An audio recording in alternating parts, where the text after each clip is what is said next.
QB Power Hour is a free bi-weekly webinar series for accounting professionals presented by Michelle Long and Dan DeLong, who are very passionate about the industry, QuickBooks, and apps that integrate with QuickBooks. You can find out all the details about the webinar series at qbpowerhour.com. So without further ado, here's Michelle and Dan.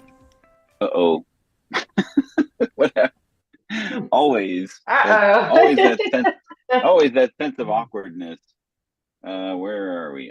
Hopefully you can see us. There we go. There's Dan. Hello. There we are. And then I'm going to share the slides so that we can get this ball rolling because we have a really good one here today. Welcome to another QB Power Hour. Today we're going to be talking about modern view reports and the new Invoice quote unquote experience because it is an experience. These are some core functions. These are some core functions that are definitely necessary for accountants and small businesses. So we want to make sure that we kind of unpack what's changing and what's been moved and what you can't do with some of these functions. And it's going to be jam-packed today with the content. So let's just go ahead and get right into it. So Michelle, introduce yourself.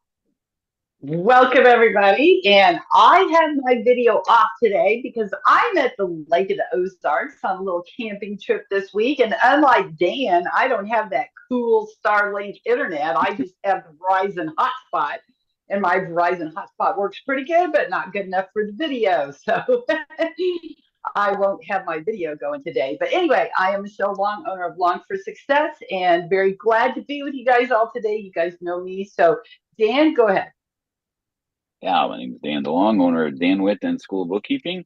Worked at Intuit for nearly 18 years, co-hosting today also at the Workshop Wednesdays over at School of Bookkeeping as well. So a couple of the details. We're every other Tuesday at noon Eastern. Our upcoming webinars for working on a CPE sponsor, and hopefully that will turn into the first webinar of each month will be eligible for CPE. So look forward to those changes so that you can get some CPE credit just by coming to the QB Power Hour. You can always check the website for upcoming events. But our main focus is, of course, QuickBooks tips, tricks, what's new, troubleshooting, but also, we want to make sure that, people are aware of the marketing practices and pricing and apps that work with QuickBooks as well. So if you need PDFs of the slides, the recordings, the podcasts, if you didn't join us today and you want to, catch up with us later, you can always go to qbpowerhour.com/resources for that. Some of the Q&A or some of the housekeeping today, if you have some questions, Q&A, please use that so that it makes it easier for us to monitor that and respond to it and follow up with that if that is indeed the case. If you have some comments, some general grumblings about the changes that we're talking about, which is totally fine, please put those in the chat. And then, of course, we have the links there for the handouts as well. Something new for this year, we are simulcasting, which is what causes the awkwardness when we after the video and sharing, where we have to share it into the Facebook group. As of 4/22 last month, we can't stream directly into the Facebook group. Thank you, Mark Zuckerberg, for that. So we have to do some extra gyrations in order to get it into our Facebook group as well. If you do, and if you are watching it in the Facebook group and you want to be able to engage in the conversation and we know who you are, you will need to scan that QR code and allow Facebook to be able to see who you are. Otherwise, it'll just show up as a Facebook user, and then that's really a nebulous thing, right? We also have a QB Power Hour store. We invite you to check that out as well. So our agenda today, we want to lead off with the changes to the invoicing templates and the changes to the invoice experience, because this is a core function not just for accountants but also for small business owners. I mean, the money inside of things is really what people get into business for. So these changes and these are pretty drastic, and we want to make sure that we cover and unpack that. Where we'll talk about the new features, where did it go? Those types of things. I used to use it here. Where did it go now? Because that is part of the challenge of when there is a change like this, and in this case, it's a very drastic change, to make sure that some of that functionality just moved as opposed to going away. And then, unfortunately, because of this, there is what can't I do now, and we want to talk a little bit about that. And then we'll talk about the modern reports and kind of open it up for Q&A. Hopefully, we'll get through these questions as we unpack this, but there's always the water cooler discussion that goes on with I'm trying to do this and this doesn't work. So please put that in the Q&A for that. Now let's launch the first poll, which is not on my screen. It's now up here. What platform do you use? This is a two-parter. And what are your primary interactions with your client, or the services that you offer? And why did it go to? Oh, hold on. What was that? The reports thing is in there twice. Okay, hold on a second. Let me just make sure I may have gotten it in the wrong order. The reports over here and here.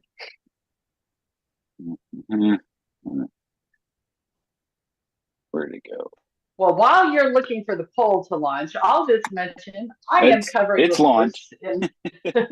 Okay, I'm covering reports at one of the at one of the sessions at Scaling New Heights on QBO Advanced. I'll be covering some of the reports. If you guys want to join me at the QBO Advanced session on Sunday, and I'm doing tips and tricks and hacks on Wednesday, if you want to join me. And I know Dan's doing some sessions at Scaling New Heights as well. So I hope we're going to see some of you guys there. Absolutely. There we are. Yeah, I just had an extra slide in there for some reason. And hopefully I didn't delete some important content, but it's there. So we wanted to lead off with the new experience of invoices and estimates. This all started, well, it's been ongoing, but on, I think, around May 6th, it was kind of like the threshold or the cutoff date where new companies are getting the new experience. You can now opt in, but that's a one-way ticket to update it. It affects the invoices and estimates. There's some payments enhancements, which, if we kind of look back or try to contemplate, well, why make all these changes to invoicing? The payments is part of that. But it's always been, and I guess, Michelle, you probably speak to this as well.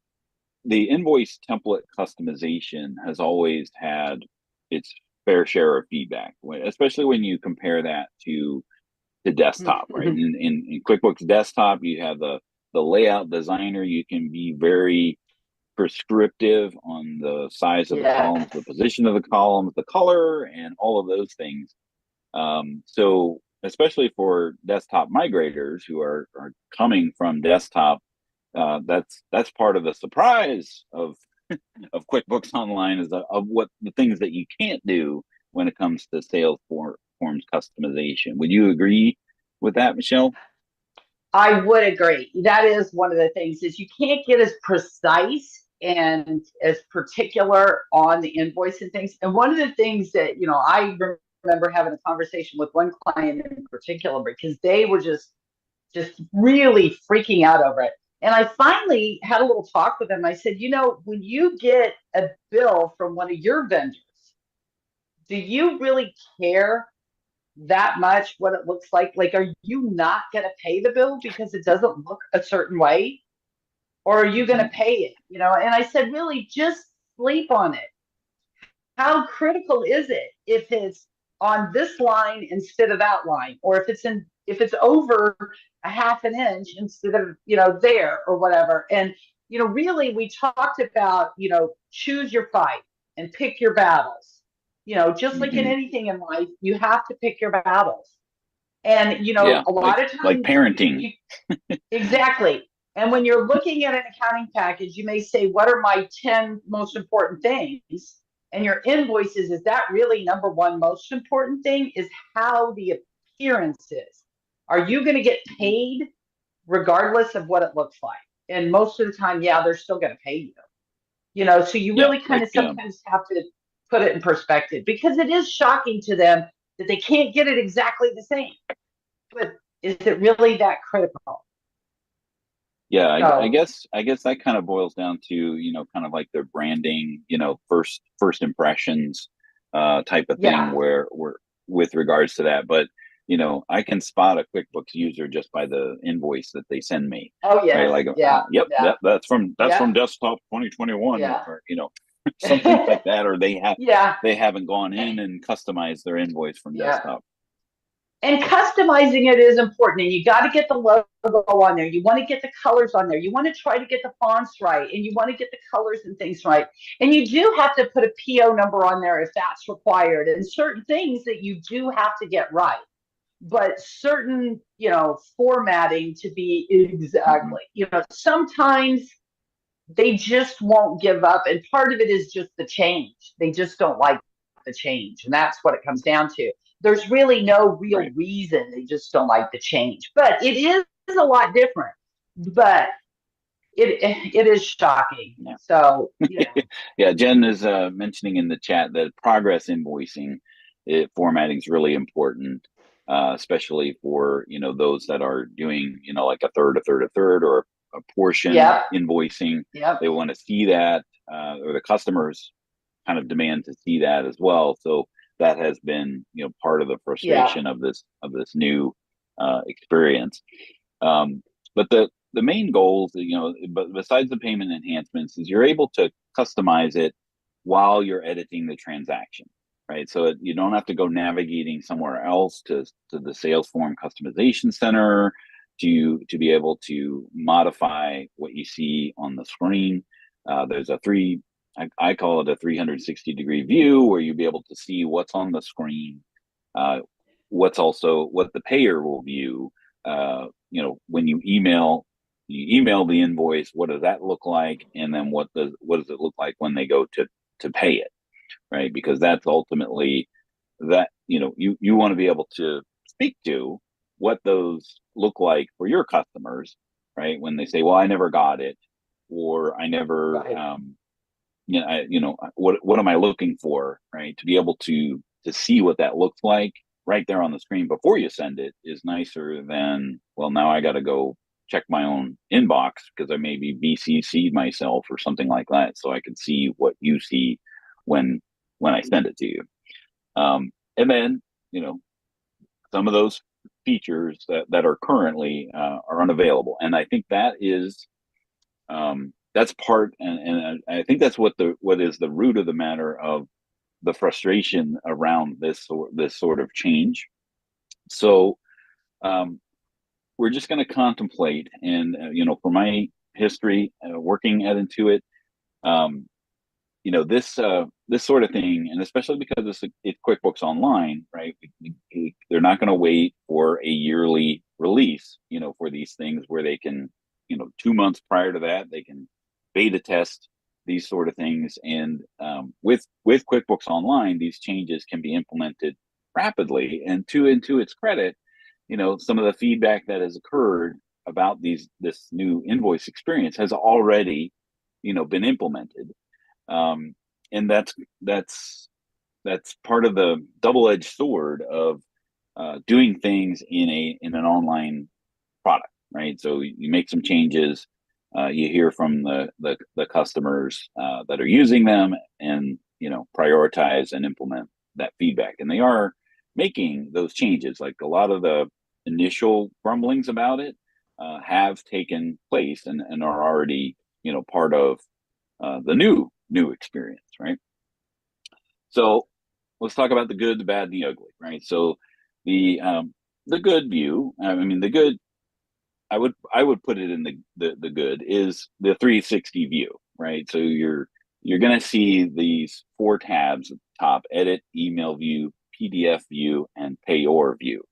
So edit is what you can do directly on the screen. So you can make those changes, and we'll go through a high level demo as well inside of QuickBooks.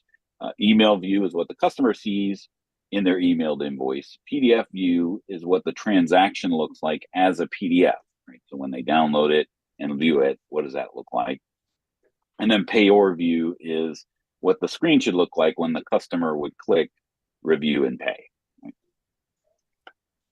And then one of the major changes is this whole idea of adding on PayPal and Venmo.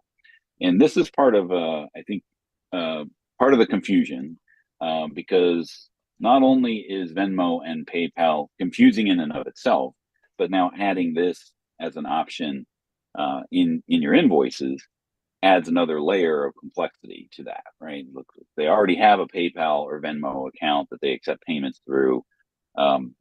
That makes it a little bit more challenging, right? So PayPal and Venmo can be additional payment methods when you're receiving a payment if you're using QuickBooks Payments, right? So if your invoices are payment enabled using QuickBooks Payments, then as long as you're on this new format, you're able to check off the ability to have PayPal be a payment method, right? So that doesn't mean that you have to sign up for a PayPal or Venmo business account, because part of the challenge of PayPal, right, is sometimes people use that to skirt paying the fees, right?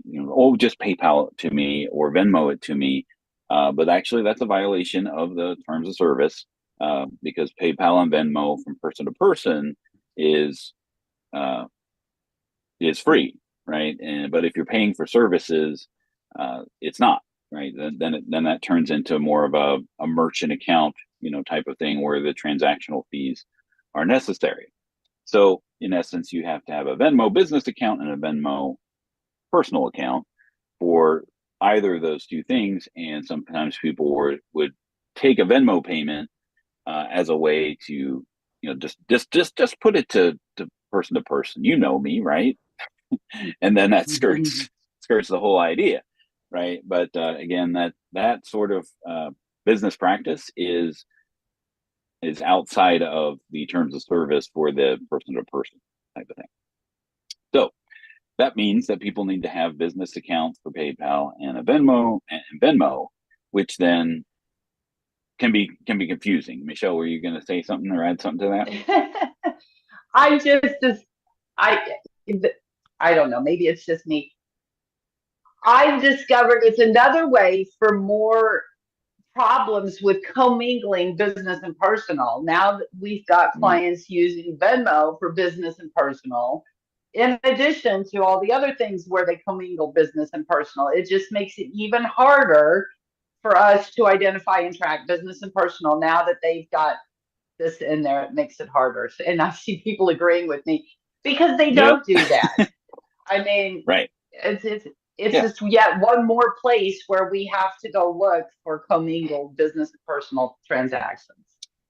Yeah, and especially if you have this, if you have multiple entities or something tied to your one PayPal or Venmo email address, then the resulting funding or transactions needs to be. It's just more convoluted, right? So this avoids having to set up a PayPal or Venmo account to be able to receive payments, right? So now the fees are going to be consistent with QB payments, with the credit card. And if you're on the new pricing, the screenshot that I'm showing here is my own account, and I'm not on the new pricing yet, which I noticed by doing this. I'm like, hey, I thought I was supposed to get a better rate.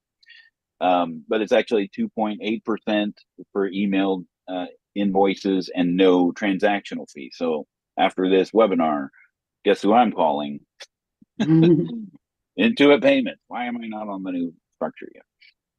So all credit card payments are, whatever that is the same fee structure for PayPal and Venmo. And then it does not need for you to set up a separate account, because the experience of that payment coming in, as regardless of however it was paid, whether by credit card, Venmo, PayPal, is going to happen the same way, right? So it's all going to go into the payments to deposit or undeposited funds automatically, because your payment is recorded as soon as it's paid, regardless of how it's going to get paid. And then once it's funded, it will be deposited in your QuickBooks. The fees will be tracked, and in a perfect world, the deposit will be auto reconciled when it goes into your bank account, right? So you don't need these Venmo or PayPal business accounts, which will help, to Michelle's point, segregate out, the money coming in versus the PayPal account that they might be using for expenses, and worst case, if they use personal Venmo or personal PayPal for expenses, that makes it even worse. So this is a nice new feature, right? Because I do like QuickBooks payments and the experience that you have, because once you email the invoice, you're done, right? Assuming that they pay it, right? Once they pay it, the payment, the deposit, the fees are tracked, and it's auto reconciled, everything after that, right? So one action ultimately creates multiple transactions inside of QuickBooks. So now we want to understand and unpack in this experience, where did blank go, right? When you ask, I just was used to the more button for the transaction journal, because more doesn't make sense in my opinion. Well, like that's kind of like a miscellaneous button at the bottom. So they're being a little bit more explicit into what these things actually turn into and where to actually find them, right? So most functionality is still there. It's just in a different place. So everything is going to be on the right side. There's going to be a manage gear, because there's not enough gears inside of QuickBooks Online. So we need to make more gears. But this one actually has a label, so you don't have to call it the baby gear or the big gear or the gear in the upper right. It's the one that says manage. So when you click on manage, you'll get this slider from the right, and it will have most of the things that were available from before, right? So you have the link to the settings, right? So you don't have to go navigate to accounts and settings to change your sales preferences in order to impact the things that are on the screen. You can go for it right from here. Actions is where you're going to find most of the things that were previously under the more menu at the bottom. And those are going to be actions to take, like copying, voiding, deleting, viewing the transaction journal or the audit history.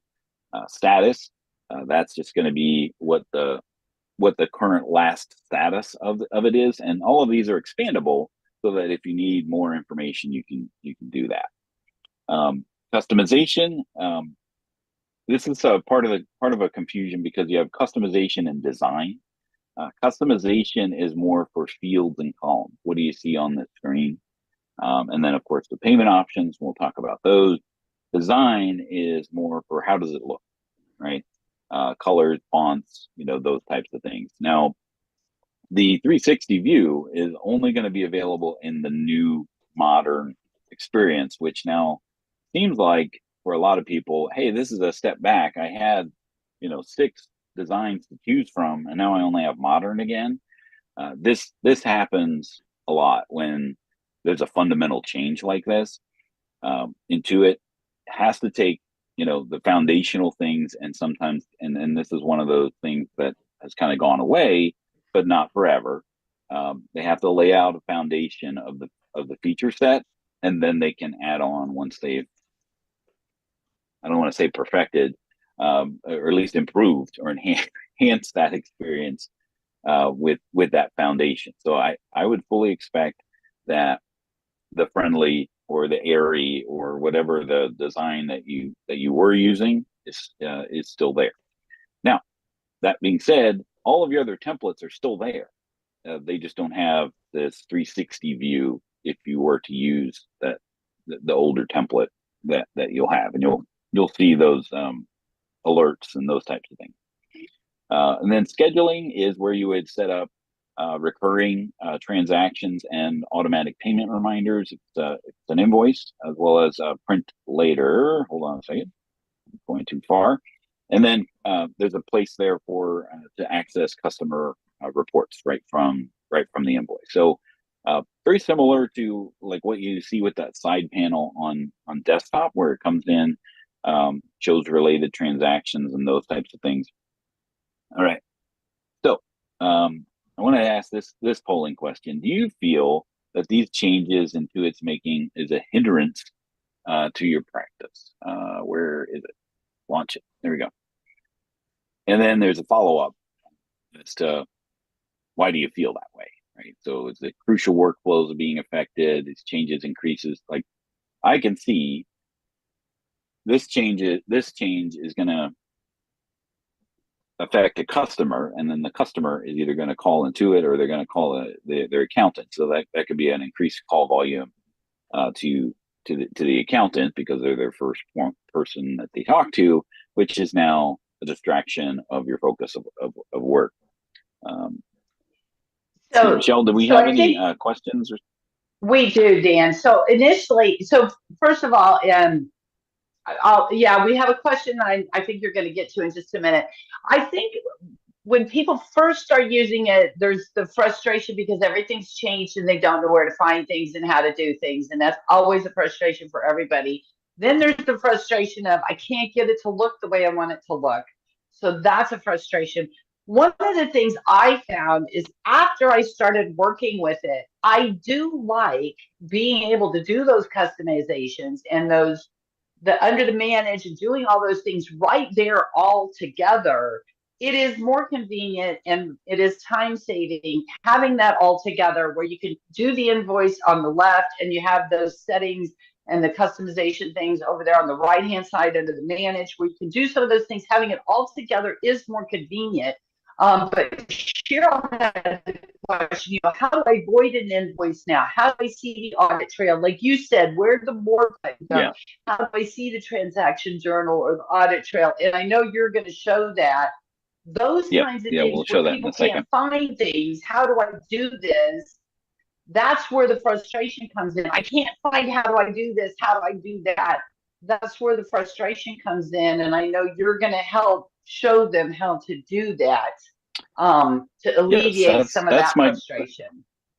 That is my main goal of doing this webinar today, is that, helping you find where Intuit moved the cheese.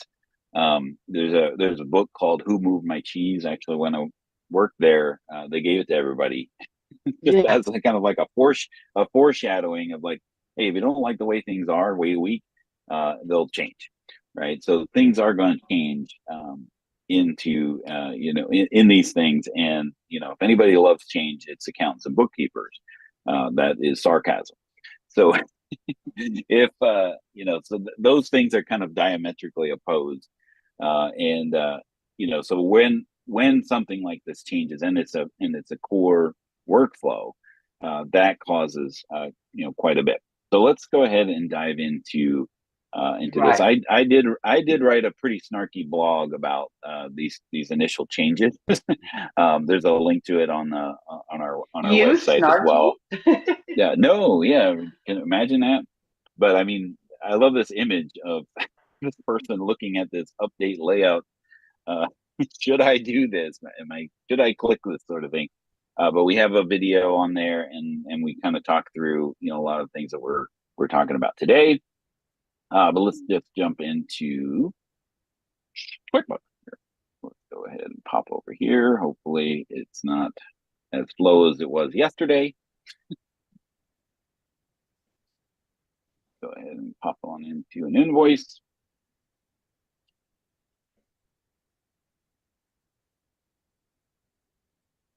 All right. So first thing is you have this 360 view up here at the top. As soon as I click on it, oh no, it's unavailable with this template, right? So someone had mentioned, well, like, can I use my old templates? You can still use your old templates. You just don't have the PDF view, the payor view, or the email view of what that's going to actually look like. So here's our manage button, right? So our everyone down here was like, where to go, where the make recurring button go, where'd the more button go? Well, they're here. Everything should be, if it's there, it's going to be under this manage button, right? Because now this slider shows up. I've got 4 options here. I only have 4 options on new invoices. But if I were to go into a previous one, actually, let me go into this one. All right, now I have 6. So this was a previously recorded transaction. So I have more information, more options here on a previously recorded transaction. My actions, right? So now I have receive payment, which was a button in the upper right of the invoice. So any kind of action that I want to take on this invoice is going to be under here, right? So making a copy, deleting, voiding, and then our favorite, audit history and the transaction journal, right? So these were things that were missing for a period of time, but they found their way back into this action. So this is where I would suspect that if there was anything that and anything that is still missing, like converting estimates to purchase orders. That's one of those things that you can't do that you used to be able to do on estimates. Will show up here, right? So the actions is the first place to look, and of course they made it the smallest thing to find, right? So if you learn nothing else today, actions is where is the former more, right? So the status, you'll be able to see that it was opened, and then you can view that activity. It's just a larger slider. So this is very similar to the invoice tracker, right? So rather again than going to, the sales and invoices to see the path of this, it's right here on the invoice as well. Then we have customization, right? So this is where you're going to add columns. One thing that is still missing from this experience, and I assume that this is going to be expanded, is what you can see on the screen versus what you see or what you send to the customer, right? So yeah, you may want to know the service date, but the customer doesn't need to know that. Or if you want to have the shipping address on there just for sales tax purposes, the customer doesn't necessarily need to see that for whatever reason, right? But if you show anything up on here, it's going to show on the to the customer. So if I actually change the design to our modern design, I will actually be able to see the email view and what the PDF looks like. So actually, it doesn't look, I probably didn't save it. Does the shipping address? Well, the shipping address was blank. Let me fill that in. So look at the PDF. Yep, it did show up over here. And I may have missed it because I was looking for it on the left side if it wasn't there before. But here's your other invoice templates to look at as well. So if you have other sales templates, they would be still listed here, and you could choose it if you wanted to, but now that PDF view and the email view is no longer available. But you can still look at it from this perspective. Your items are listed here, and let's go back here. So that's those customizations and design options. So here you're going to have these fields and you don't have anything else other to choose from, unless you're using advanced and you have, you know, a multitude of custom fields to choose from, where you could add those to your forms as well. But again, you show them on the screen, they're going to show on the to the customer unless it says hidden, right? So you're going to be able to see the class or location or business, and QuickBooks has made it nice enough to let you know that it's hidden from the customer, so they won't see your tags, they won't see the location tracking that you might have specified or the class. I would hope and suspect that as feedback is given, that there will be the ability to have that distinction where you can be prescriptive as to what those actually are.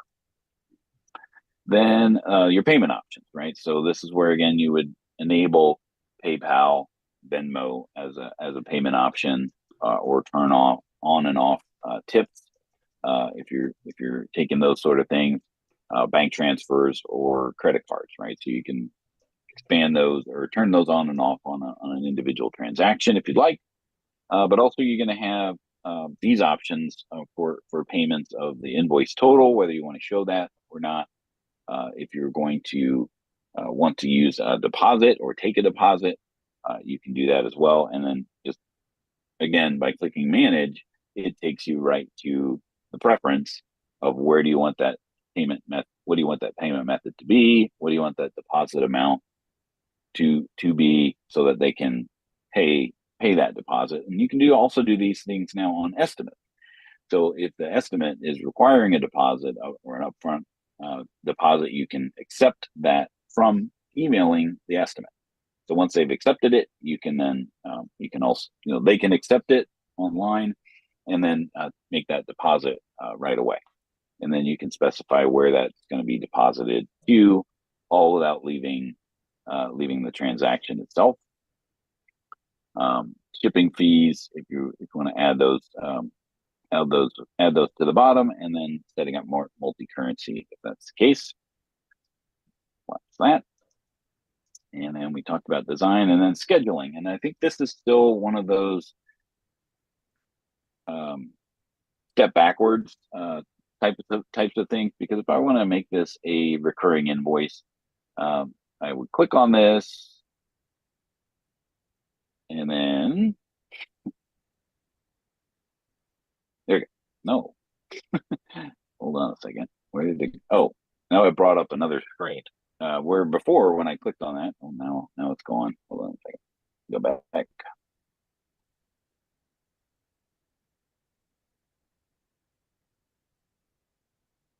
Find it again.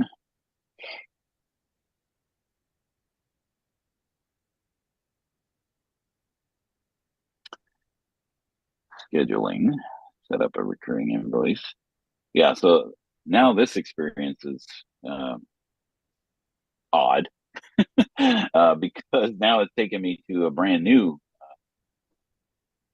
an invoice instead of doing it right on. The last time I clicked on it, it just expanded just like the activity, where I could set up those changes right there. But this is actually creating a brand new one, which now takes more time, which is, again, not an improvement when you're taking more time to do the things that you were doing before. Like Hector would say, we're not valuable and precious seconds we're wasting here. But also you're going to have whether or not you go ahead. Dan, I'm sorry. On that recurring invoice, so on the recurring invoice, I did see where you could include unbilled charges. Can you still have it automatically send and automatically include unbilled charges, like your delayed credits and things like that, so that you can automatically have it send those recurring invoices and unbilled charges and credits and things, your delayed charges and credits and unbilled things? I thought I saw that box on there that said include unbilled. Yes. Okay. That was for the recurring. That was for the recurring setup. Yes, I mean that's actually a workaround, because when we talk about what you can't do, price rules is one of those things that has kind of fallen off. And this is one of those things, and the challenge when it, you don't realize, or they don't realize, Intuit doesn't really realize the impact that these changes are making to the people who are using the functionality until they make this change and they hear from those people that are doing it. Oh, well, I didn't know that we couldn't do that, right? So that's actually one of the workarounds that I'll talk about in a second here. And then the invoice reminders, you can set up automatic reminders to send an email to the customer 3 days before it's due, or on the due date, or 3 days after it's due. So that is a time saver, right? When it's after, if something is due, you don't want to be hounding them and managing that from within your QuickBooks. If you could just have QuickBooks send an auto reminder if it's not been paid. Right now, that can get complicated if they're not paying you through payments, right? So that means if they sent you a check and they paid it, and you're sending them a reminder to pay it, you want to make sure that you marked it as paid inside of QuickBooks, so that you don't get the reminder. But you can't change the frequency here, right? So it's either going to be 3 days before, or it's going to be all potential, right? 3 days before, unless you're using advanced and you set up your own workflow templates to be able to send out those auto reminders for you. But this is a Plus company, so doesn't have those workflows built in. And then we have access to customer reports. So your open invoices and all transactions are listed right here. So that's the sidebar, right? Where most things are going to be available to do. And as things are added, because I see on Facebook, Modern is the only invoice where we get to see the previews, and that's true, right? So as long as you only have this Modern view, Modern template to be able, or style, I guess that's probably the better way to describe it. You have to use this template, the Modern template, in order to see those email views, PDF views. So if you're not using them, and using one of your older templates, you won't see that here. But that's I did discover that, and I don't like that at all. I don't like that at all. I wish you could see the email view and the PD view of my templates as well, because I don't like that. Yes. So my guess is, because you can look in here, like this My Invoice template. This was something that I imported, right? So back when you had the labs and you can turn on being able to import from a Word doc, that was the solution by Intuit to say, hey, if you really want it to look a certain way, make it in Word and import that into QuickBooks. Which this is like the Pandora's box, right? Like this could be anything. As long as it's mapped appropriately, it'll look right. But I can see that the email view and the PDF view is probably too difficult to put in here if you're using something like that in your template design. But so you'll have Modern. You have Modern for now, but I would fully expect and suspect that you'll see other styles in here eventually that are totally customizable. Right. So let's talk a little bit about what you can't do. Right, the bad. Right, so known limitations. So reference links that are displayed for matched online transactions don't show. Price rules is you can still create and manage price rules, but the new invoice experience currently doesn't support those price rules. Now I'll talk about that because I think I have a workaround for the time being. Adding previous attachments, I'm not 100% sure what that actually means. Which if you had previous, what qualifies as a previous attachment, and you can still attach things, right? So if I go into down here, you've got your attachment here. So I don't know what qualifies as a previous attachment. Billable mileage tracking. So if you are using the mileage tracker to track your mileage through the app, and you make that billable, it won't bill that back to the customer currently.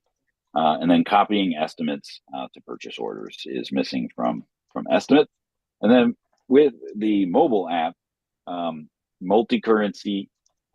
This is only when you're using the invoicing experience on the mobile app itself. Multi-currency, classic sales tax, and subtotals. Right. So if you're using those functions, don't do it in the app, but you can go to the website and use those as well. So I know on a phone you only have so much real estate, but if you can go to the QBO website in the mobile browser and use those functions, which might be a little challenging to do on a smaller device. Maybe an iPad would be better for that if it's necessary. So I want to talk a little bit about the price rules workaround that I discovered here. So the issue here is that you can have a price rule. Let me go into the rules here. Actually, I'm going to go back to my example company here. That's where I have these rules set up. Wait.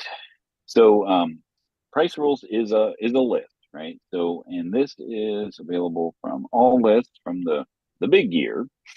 Right? You've got your price rules. I've got a 10% discount here, and I'm going to take a look at it. It's 10% for all customers and all inventory items. It's a 10% percentage decreased, no rounding, and I don't have dates associated with that. Right. So if I go to a new invoice, we'll show the problem first. And nope, not doing that. Okay. So let's choose a customer, 1, 2, 3 schedules. And then we'll put in this inventory item. My rate is not inclusive of that 10%. Right. So my regular price was $10.69. And here it is. Right. So I don't have the ability to change that. Right. Or see what the other price levels were to be able to choose that price level. So if I am using price rules, they're really, it's not available from this workflow, which is super frustrating for those that are using it, that I can't use it. So what I was pondering here is that there is an unused feature, because I know it's unused because nobody ever knew about it when I told them about it. Was that, let's see here, leave without saving. This not new feature, it's been here forever. Delayed credits and delayed charge. They still are in the old template, right? So this is the old experience of QuickBooks, of those sales transactions. So if I choose the exact same thing, 1, 2, 3 schedules, right? Let me just delete those items, and I'll add that first item again, the 5 Beachment. It automatically put in the price rule, which was 10% off of $10.69. And I have this drop down to choose the different price rules. So I have my default rate, I have my test 10% discount to choose. And if I have any other rules for that matter, they would be available here to choose from. Right. So this has already given me the right price for that customer based off of that rule. So if I go ahead and do a bunch of other ones, right? So these are a different inventory item. It's choosing the test discount and price rule. Choose another one. This is expensive candy, by the way. All of those are choosing the right price based off of the rule that you had set up. Go ahead, save and close. So now if I go and create an invoice, now granted, this is an extra step in this whole process, but it's unusable at all when you're using price rules on the new invoice experience. So now I'm going to choose 1, 2, 3 schedule, right? And there's my charges, my delayed charge number 5 for 2913. I can view it, pop out to a new window to make sure that this is exactly what I was referring to. There's those 3 items. Hooray! I can just click add. And now the price that it brought in is the price rule price from the delayed charge, right? And it's now got a link back to that delayed charge. So this is a way that you could actually still use price rules while Intuit is compiling the feedback about, how do we get price rules to show up back on the sales transaction anyway, to be able to use price rules as part of the new invoice experience. Because once you cross the threshold and update to the new experience because of May 6th, that has that ship has sailed of switching back and forth, right? And I've seen people have been making have part of an open investigation or an escalation through Intuit where they rolled it back for them, but you don't have the ability to flip flop back and forth between these two. So this is a way to work through this process. The root of workaround is work. So it does add an extra step, wasting precious seconds, but it's better than wasting precious hours and getting nowhere by trying to get into it to roll it back for you. So these are that's the way to handle that. Okay, so that was something that I wanted to make sure that people were aware of. Michelle, was there any other questions that Yes. that went Yes, through? And we're probably not even going to talk about the modern reports. We'll probably have to save that for another power hour. Come to my session on Sunday at Scaling Nuts. And Alicia's got a session on reports there too. Anyway, okay. Danielle wants to say, okay, on the new invoice template, do you need to create a new template for the modern view, or can you take your old template? Will it automatically default to the modern view? And my answer to that is no, because I can't view it in the preview, like you were saying, because it's the old format. And so you can't see it in those other views, like you were saying. Is there a way to convert it to modern view or anything without starting over or anything? Not currently, but I would suspect through feedback that these things will come to the surface, and that is the main thing that they, this is we get it, right? We understand that this is totally frustrating for people, and Michelle and I don't work for Intuit. We used to, or I used to have a badge, right? So I understand both sides of the fence here, and I hate the answer of send in feedback, but that is the answer. And it's unfortunate that they can't respond to every single piece of feedback, but it's important to have your voices heard. And when you send in feedback, make it actionable, right? This sucks is not actionable feedback. Right.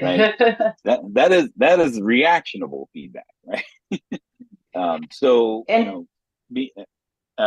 love the saying that I heard from a data analyst when I worked there. He said, "In God we trust. All others bring actionable data." Right? Or verify, yeah. Trust but verify, right? So all of these things about that. So if you can provide a screenshot, if you can give steps to duplicate, that is actionable feedback that somebody can actually see the problem and then work on ways to remedy that. Michelle, were you going to add something to that? Well, I had a question for you. I was answering some questions in the chat and Q&A or whatever, and so I probably missed this. I'm sure I did. Did you show us how to get to the more audit trail and Nope. the some of those things? Yeah. Because that's important.